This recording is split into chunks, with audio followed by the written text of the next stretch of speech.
Hey guys, my name is Matimio, and today I have some more Battlefield 4 details. I've learned a couple of new things today that I think you guys will find very interesting. At least I thought they were pretty cool when I first learned about them. And the first thing is that it looks like DICE is changing up the way that you can set up your server, but also search for servers in the upcoming game. It sounds like there's going to be three different types. There's going to be official ranked, normal ranked, and then unranked servers. The official ranked will be your standard Battlefield experience. Basically the game that DICE is trying to create and balancing everything around. So it will have the standard server ticket count, it will have the normal vehicle spawn rates, basically the experience that DICE is trying to create for people. Then for the normal ranked, that will allow players or people that set up the servers to kind of change things slightly. So if you want to have a little bit higher server ticket counts, you want to go from maybe 300 to 500, maybe you want to make it so that you turn off the kill cam. Things aren't concrete at this point, so they're still trying to set things up, but basically very small tweaks to the server that won't ruin the experience or dramatically change the experience from the official ranked servers, but will allow you to change it slightly so that you can kind of tailor it to your play style, but at the same time allowing you to progress as a normal ranked server would. So you can still get all the weapons that you would unlock. If you get a bunch of new dog tags, you're still going to keep those. But then you have the unranked servers, and this basically allows you to do whatever you want. If you want to have 2,000 tickets, you want to have instant vehicle spawns, you want to do whatever you want to tailor it to your type of play style, then you can do so. But it's not going to be a ranked server. And I personally really like this because, as you guys know in Battlefield 3 right now, trying to find a normal vanilla server is almost impossible. Everything is like 1,000 tickets, instant vehicle spawns, and while every once in a while that can be enjoyable, there's a lot of times where I jump into a match, it's like 30 minutes in, you're like halfway through, and the entire map is completely destroyed. Every single building is destroyed to the ground. If you're playing on Caspian Border, all of the trees are blown into oblivion, and it's just like a field out there, and then it's like, all right, well, we're halfway through the match, everything is completely destroyed.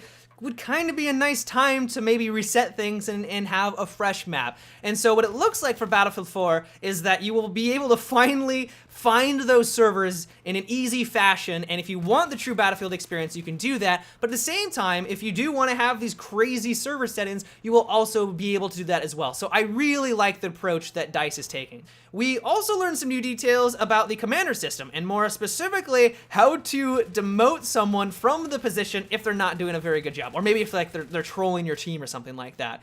And the system that it sounds like they're having is that each squad will be able to rate how the commander is doing. So if they're doing very well, it will tell them, the commander will be like, oh, you're doing fantastic, keep doing a good job. But if you're not, and everyone is kind of dissatisfied with your performance, it will notify the commander that if you don't pick up the pace and you don't actually start playing the role effectively, then you're going to be demoted and you're going to get kicked from the role. They haven't really gone into details as to how you get promoted to the commander. They did say that it isn't just based solely off the rank of a soldier. So if you were like rank 1, like 20, and then there's like a rank 100 in there who wants to play as the commander, it's not a guarantee that he's going to get it. There will be some other parameters. They haven't nailed down what the variables will be, and we'll kind of have to wait and see what they are. But what we do know is that it's not solely based off your rank. So that's great, especially for people out there that want to play the role but can't devote hundreds and hundreds of hours out there while someone else there can. They will still have the option, or they'll still get a chance to play as the commander, which I think is fantastic. It also looks like DICE learned their lesson regarding the basic or stock loadout for a couple of the vehicles, mainly the jets and probably the helicopters as well. If you guys picked up Battlefield 3 a couple of months after the launch date, you'll know that it's almost impossible to do well with them because all you had was the main minigun cannon, like the cannon in the front, that was it. You didn't get flares, you didn't get the pods, the rocket pods, nothing. You just had the cannon in the front. And so it was almost impossible to be up in the sky and do well. And there was literally no way for you to unlock it because you're going against players that can just dominate you in the sky. So it was kind of a poor design decision. And so for Battlefield 4, while we don't know the specific loadout, they haven't gone into any details on what it will actually entail. It'll probably have some sort of defensive mechanism like ECM or flares, maybe some sort of offensive thing in there as well. But it will be enough so that you don't just get instantaneously blown out of the sky, so that you can actually start to get kills and then start to unlock things for that particular vehicle, which just makes sense. Also along the same lines of good decisions, DICE is also going to be adding in a flight simulator, or kind of like a flight practice mode, where you can go in, you can fly around in a jet, you can get accustomed to the controls, you can start to work on your strafing runs,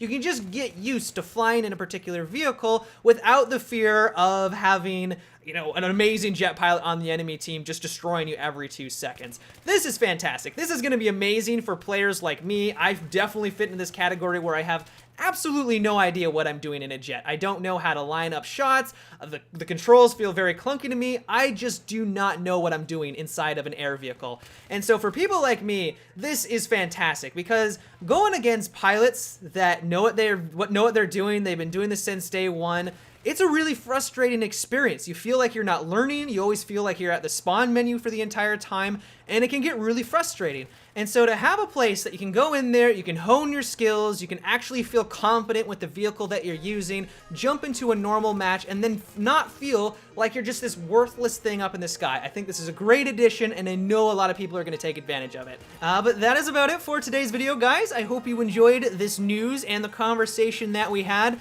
Let me know what you thought about these details. Are you excited to take advantage of this jet training course system thing? Are you glad that they're going to have official Battlefield servers that you can search for and join? Let me know down below in the comments section. But until tomorrow, guys, have a good one and take it easy.